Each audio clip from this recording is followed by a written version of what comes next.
हम जिस दुनिया में रहते हैं ना, वो बस ऊपर ऊपर से ही नहीं बल्कि अंदर बहुत गहराई से भी लगातार बदल रही है। हमारी पृथ्वी कोई शांत गोला नहीं है, बल्कि एक धधकता हुआ हमेशा हलचल करने वाला ग्रह है। यह एक ऐसा सवाल है जो हम सबके मन में कभी ना कभी तो जरूर आता है। तो चलिए आज इसी रहस्य को परत दर परत खोलने की कोशिश करते हैं। ठीक है, तो इसे ऐसे समझते हैं। कल्पना कीजिए एक प्याज की। जैसे ही एक परत छीलते हैं, उसके नीचे दूसरी परत निकल आती है। बिल्कुल हमारी पृथ्वी भी कुछ वैसी ही है। एक के अंदर एक, कई परतें, और हर परत की अपनी एक अलग ही कहानी है। तो फिर तैयार हो जाइए, क्योंकि अब हम एक ऐसी रोमांचक यात्रा पर निकलने वाले हैं जो हमें जमीन की सतह से लेकर पृथ्वी के एकदम धधकते हुए केंद्र तक ले जाएगी। 6,371 किलोमीटर। अरे, ये तो भारत के एक कोने से दूसरे कोने की दूरी का लगभग दोगुना है। बस सोचकर देखिए, अपने ग्रह के दिल तक पहुंचने के लिए इतनी अविश्वसनीय गहराई तक जाना होगा। तो अब जब हमें अपनी यात्रा की दूरी का अंदाजा हो गया है, तो चलिए पृथ्वी की पहली यानी सबसे बाहरी परत को छीलना शुरू करते हैं।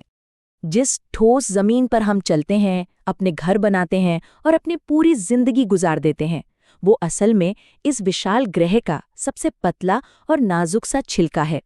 अब देखिए, ये बात सच में बहुत दिलचस्प है। पृथ्वी के कुल वॉल्यूम का 84% हिस्सा मैंटल है और परपटी सिर्फ 1%। ये तो ऐसा हुआ जैसे हम एक सेब के पतले से छिलके पर रह रहे हों और पूरा का पूरा फल उसके नीचे हो। इससे यह साफ पता चलता है कि पृथ्वी की असली ताकत और रहस्य तो इसकी गहराइयों में ही छिपा है। लेकिन कहानी यहीं खत्म नहीं होती। ये जो पतली सी परत है ना, ये भी दो अलग अलग दुनियाओं में बटी हुई है। एक वो जो जमीन के नीचे है और दूसरी वो जो समंदर के नीचे है।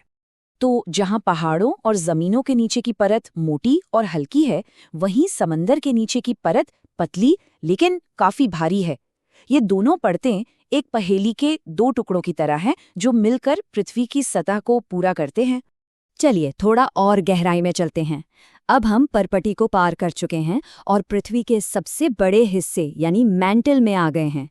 ये गर्म, पिघली हुई चट्टानों की एक बहुत विशाल परत है जो हमारे ग्रह का ज्यादातर हिस्सा बनाती है।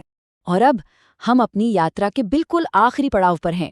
पृथ्वी का दिल, इसका धधकता हुआ केंद्र यानी क्रोड। ये हमारे ग्रह का असली पावर हाउस है। यहाँ का तापमान सूरज की सतह जितना गर्म है और दबाव इतना ज्यादा है कि ये हीरे को भी मक्खन की तरह मसल सकता है। यही हमारे ग्रह का इंजन है जो इसके मैग्नेटिक फील्ड को शक्ति देता है और हमें अंतरिक्ष के खतरों से बचाता है। तो हमने पृथ्वी की परतों की यात्रा तो कर ली, लेकिन एक सवाल उठता है, ये परतें आखिर बनी किस चीज से हैं? जवाब है शैल और खनिज से। ऊंचे ऊंचे पहाड़ों से लेकर हमारे घरों की दीवारों तक सब कुछ शैलों से ही तो बना है। एक तरह से कहा जाए तो ये पृथ्वी की कहानी सुनाने वाली किताबें हैं जिनमें लाखों करोड़ों सालों का इतिहास छिपा हुआ है। जैसे हम इंसानों के परिवार होते हैं, वैसे ही शैलों के भी 3 मुख्य परिवार हैं और हर परिवार के बनने की अपनी एक अलग ही कहानी है। आइए इन 3 परिवारों से मिलते हैं, आग्नेय, अवसादी और कायांतरित। शुरुआत करते हैं आग्नेय शैल से। इसका नाम ही इसके बनने की कहानी बता देता है। इग्निस मतलब आग। ये शेल ज्वालामुखी के पिघले हुए लावा या मैग्मा के ठंडे होने से बनते हैं। इसको ऐसे सोचिए, जब लावा ज्वालामुखी से बाहर निकलकर तेजी से ठंडा होता है तो बेसाल्ट जैसी चिकनी चट्टान बनती है। लेकिन जब मैग्मा जमीन के अंदर ही धीरे धीरे आराम से ठंडा होता है तो उससे ग्रेनाइट जैसे बड़े बड़े क्रिस्टल बनाने का समय मिल जाता है। ये शैलें असल में समय की देन है। लाखों सालों तक हवा और पानी चट्टानों को तोड़कर छोटे छोटे कणों में बदलते रहते हैं। फिर ये कण परत दर परत जमा होते हैं और दबाव से एक ठोस चट्टान बन जाते हैं। दिल्ली का शानदार लाल किला इसी प्रक्रिया का एक बेहतरीन उदाहरण है। और ये तो बहुत शानदार ढंग से दिखाता है कि शैलें कैसे बदल सकती हैं। कायांतरित का मतलब ही है रूप बदलना। जब पुरानी चट्टानों पर बहुत ज्यादा गर्मी और दबाव पड़ता है तो वे पूरी तरह से एक नई चट्टान में बदल जाती हैं। ठीक वैसे ही जैसे चूना पत्थर दुनिया के सबसे खूबसूरत पत्थरों में से एक संगमरमर में बदल जाता है, जिससे हमारा ताजमहल बना है। तो हमने देखा कि चट्टानें कैसे बनती हैं।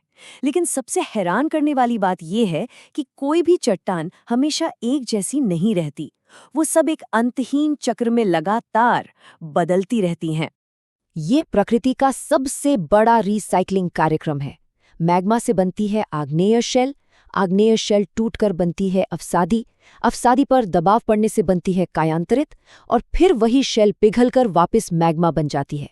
ये एक ऐसा चक्र है जो अरबों सालों से चल रहा है और हमेशा चलता रहेगा।